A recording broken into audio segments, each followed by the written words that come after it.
আমার ছেলে ও মেয়ে একই বেডরুমে থাকত। একদিন গভীর রাতে হঠাৎ মেয়ের কান্নার মতো শব্দ শুনে আমি চমকে উঠলাম। শব্দটা এত অস্বাভাবিক ছিল যে আমার মনে অদ্ভুত এক উদ্বেগ তৈরি হল। আমার মেয়ে ফিসফিস করে বলছিল, ভাই একটু আস্তে, মায়ের ঘর একদম পাশে।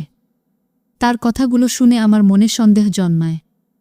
আমি আস্তে করে তাদের ঘরের জানালা দিয়ে উকি দিলাম। আর যা দেখলাম তা দেখে আমার শ্বাস বন্ধ হয়ে যাওয়ার মতো অবস্থা হয়।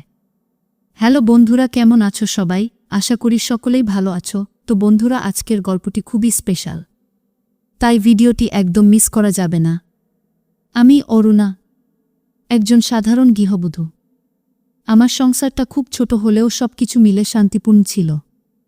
আমার মেয়ে মেঘলা আর স্বামীর আগের সংসারের ছেলে অরিন্দম, এই দুজনকে নিয়েই আমার পৃথিবী। আমার মেঘলা আর অরিন্দমের বয়সের পার্থক্য মাত্র 4 বছর। দুজনেই প্রায় একসাথে বড় হয়েছে, তাই ছোটবেলা থেকেই ওরা দুজন যেন সবসময় একে অপরের সঙ্গী। পড়াশোনা শেষ করে ওরা বাইরের শহরে চাকরির জন্য চলে গিয়েছিল। একই শহরে থেকে একসাথে একটি ভাড়া ফ্ল্যাটে থাকত। প্রথমে আমি দ্বিধা করেছিলাম, কিন্তু পরে ভেবেছিলাম এতে খরচ কমবে, আবার ওরা একে অপরের খেয়ালও রাখতে পারবে। কিন্তু ওরা চলে যাওয়ার পর বাড়ি যেন একেবারে শুনশান হয়ে গেল।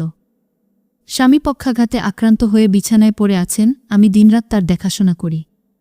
মাঝে মধ্যে রাতে হঠাৎ ঘুম ভেঙে যেত, বুকের ভেতর এক অদ্ভুত শূন্যতা অনুভব করতাম। 2 বছর কেটে গেল। অবশেষে দীপাবলির ছুটিতে মেঘলা আর অরিন্দম বাড়ি ফিরল। ওদের দেখে আমার বুক ভরে গেল। কতদিন পর! মনে হচ্ছিল এই মুহূর্তটাই আমার জীবনের সবচেয়ে আনন্দের মুহূর্ত। কিন্তু খুশির মাঝেই হঠাৎ এক অদ্ভুত অস্বস্তি আমার ভেতর গেঁথে বসল। সেদিন রাতেই হঠাৎ ঘুম ভেঙে আমি একটা অস্বাভাবিক শব্দ শুনলাম। আমার মেয়ে মেঘলার কান্নার মতো শোনাচ্ছিল। আমি চমকে উঠলাম। কান্নার সঙ্গে সঙ্গে আবার যেন ফিসফিসানি কানে এলো, চুপ, মা পাশের ঘরেই আছেন। আমার বুক কেঁপে উঠল। আমি আস্তে করে তাদের ঘরের জানালার কাছে গিয়ে দাঁড়ালাম। ভেতরে যেন দুজন কিছু লুকোচ্ছে। আমার মনে তখন হাজারো প্রশ্ন। মেঘলা কেন কাঁদছে? আর অরিন্দম তাকে শান্ত করছে কেন? সেই রাতটা আমি চোখে ঘুম আনতে পারলাম না। আমার মনে হলো এখন থেকে আমার সংসারে কিছু একটা অস্বাভাবিক ঘটতে চলেছে। রাত তখন প্রায় 12টা। চারদিক নিস্তব্ধ। মাঝে মাঝে কেবল কুকুরের ডাকে গ্রামের আকাশ কেঁপে উঠছিল। অভি হঠাৎ ঘরের দরজা টেনে খুলে বাইরে বেরিয়ে এলো। তার পদক্ষেপ যেন কারো নজরে না পড়ে, তাই সাবধানে চলছিল। মিতা ঘুমোচ্ছিল না। বিছানায় শুয়ে শুয়েই জানলার ফাঁক দিয়ে সবটা লক্ষ্য করছিল। তার ভেতরে অদ্ভুত এক অস্থিরতা কাজ করছিল। মিতা মনে মনে, এত রাতে অভি কোথায় যাচ্ছে? ঘরে পড়াশোনা করলেও কিছুটা আওয়াজ হতো, কিন্তু এভাবে নিঃশব্দে বেরিয়ে গেল কেন? সে ধীরে ধীরে দরজা ঠেলে বাইরে এলো। চারদিক অন্ধকারে মোড়া, কেবল আকাশের তারাগুলো ম্লান আলো দিচ্ছিল। দেখল অভি সরাসরি তার ঘরের দিকে যাচ্ছে। মিতার বুক ধক করে উঠল। মিতা চোখ বট করে চাপা স্বরে বলে উঠল, আমার ঘরেই যাচ্ছে ও? এত রাতে কেন? অভি ধীরে ধীরে ঘরের দরজায় এসে থামল। চারপাশে তাকিয়ে আবার আস্তে করে ভেতরে ঢুকে গেল। মিতার ভেতরে কৌতূহল তুঙ্গে উঠল। সে মনে মনে ভাবল, এভাবে রাতের আধারে আমার ঘরে ঢুকছে কেন? ওর চোখে মুখে কি এমন কিছু আছে যা আমি ধরতে পারছি না? মিতা এবার স্থির করল, আর লুকিয়ে থাকা যাবে না। সে পায়ের শব্দ না করেই ধীরে ধীরে জানালার দিকে এগিয়ে গেল। জানালার ফাঁক দিয়ে ভেতরে তাকাতেই তার বুকের ভেতরটা কেঁপে উঠল। মিতা জানালার ফাঁক দিয়ে তাকিয়ে রইল। ভেতরে আলো খুবই ক্ষীণ, তবু অন্ধকার চোখে ধীরে ধীরে স্পষ্ট হয়ে উঠল। দেখল অভি তার বিছানার পাশে বসে আছে। হাতে একটা ছোট ডায়েরি। মুখটা গম্ভীর, যেন গভীর চিন্তায় ডুবে গেছে। মিতা মনে মনে বিস্মিত স্বরে ভাবল, এ আবার কি? এত রাতে আমার ঘরে এসে বসে আছে? হাতে ডায়েরি কেন? অভি আস্তে আস্তে ডায়েরি খুলল। তারপর ভাঙা ভাঙা গলায় পড়তে শুরু করল। অভি চুপিসারে বলল, মাসি, তুমি হয়তো কখনো জানতে পারবে না আমি কতটা একা। আমার মনের কথা কারো কাছে খুলে বলার মতো সাহস নেই। মিতার বুকের ভেতরটা মোচ দিয়ে উঠল।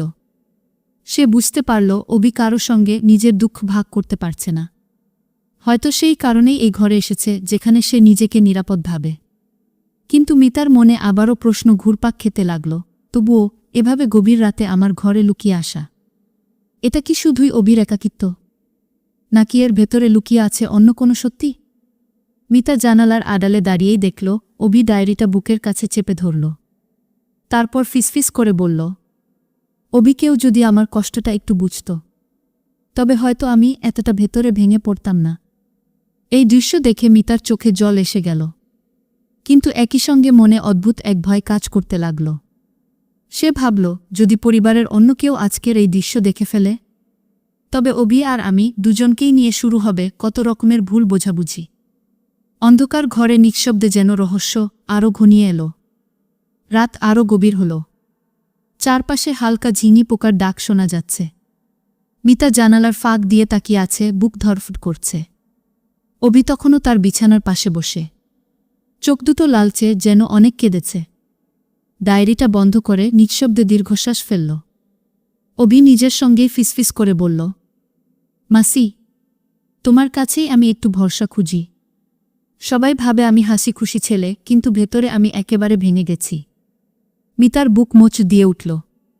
অদ্ভুত এক মিশ্র অনুভূতি, মায়া, দায়িত্ব, আবার খানিকটা অস্বস্তি। সে ভাবল, অভি আমাকে এতটা বিশ্বাস করে, কিন্তু একই সঙ্গে যদি কেউ এই মুহূর্তটা দেখে ফেলে, তবে কেমন ভুল বোঝাবুঝি তৈরি হবে।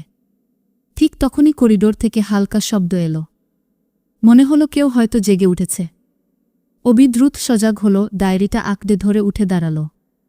অভি নিজেকে বোঝানোর মতো করে বলে উঠল, না, এভাবে চলতে পারে না। কিন্তু আর কাকে বলবো আমার মনের কথা? সে ধীরে ধীরে দরজার দিকে এগোতে লাগল।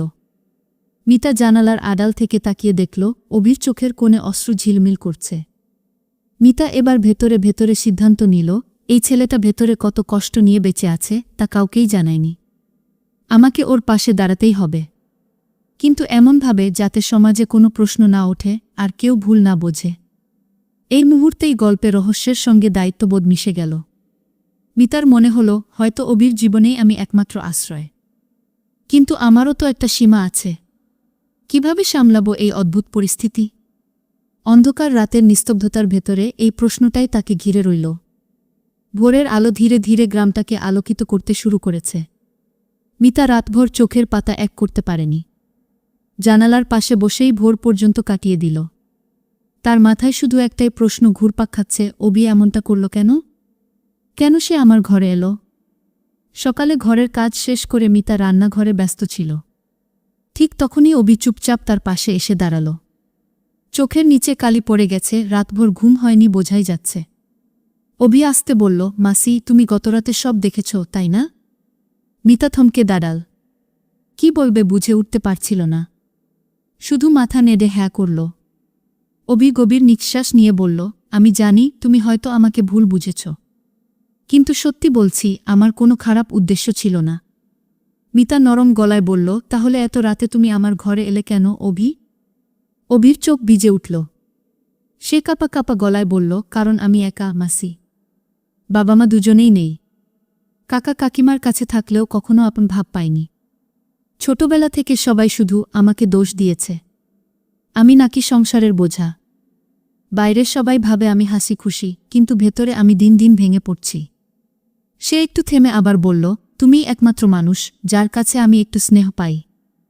তাই গত রাতে সাহস করে তোমার ঘরে এলাম।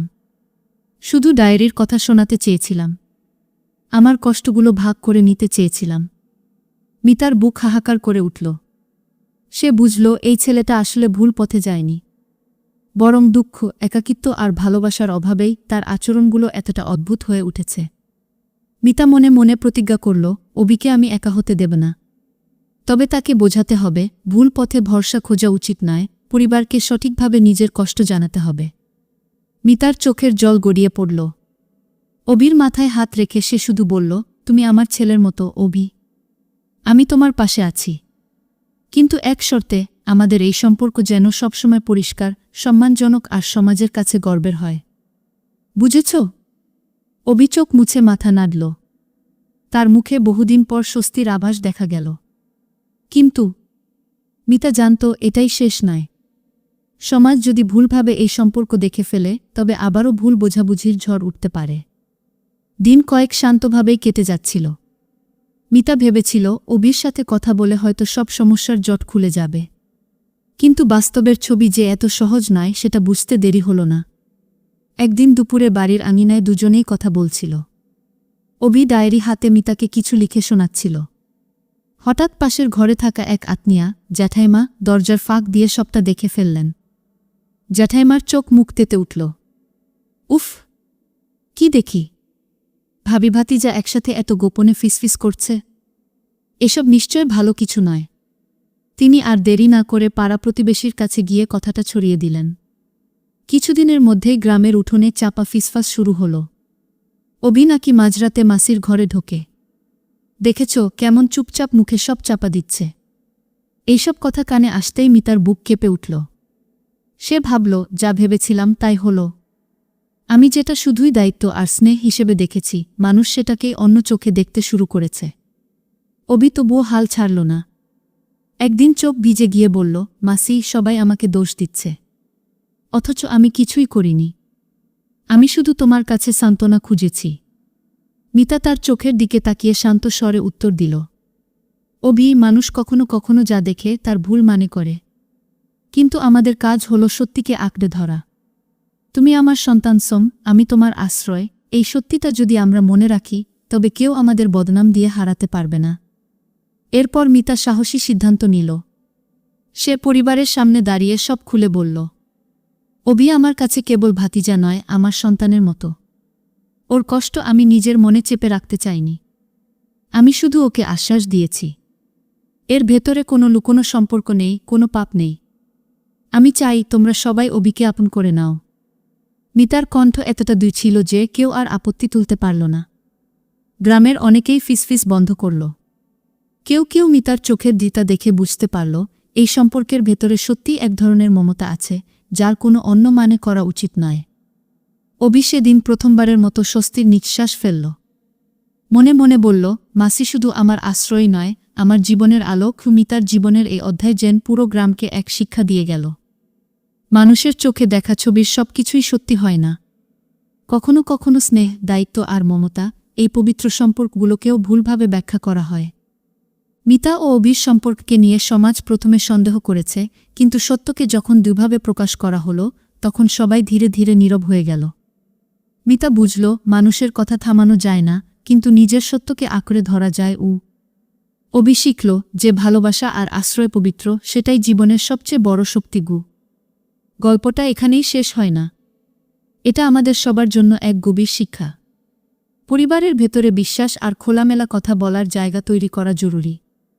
ভুল বোঝাবুঝিকে সত্য ভেবে সিদ্ধান্ত নেওয়া মারাত্মক ক্ষতির কারণ হতে পারে। আর সবচেয়ে বড় কথা, স্নেহ আর দায়িত্বের সম্পর্ককে কখনো ভুল মানে দেওয়া উচিত নয়। মিতার মতো একজন সাধারণ নারী সমাজকে শিখিয়ে গেলেন, সত্য যতই চাপা পড়ুক না কেন, সাহস থাকলে একদিন না একদিন সত্যই মাথা উঁচু করে দাঁড়ায়।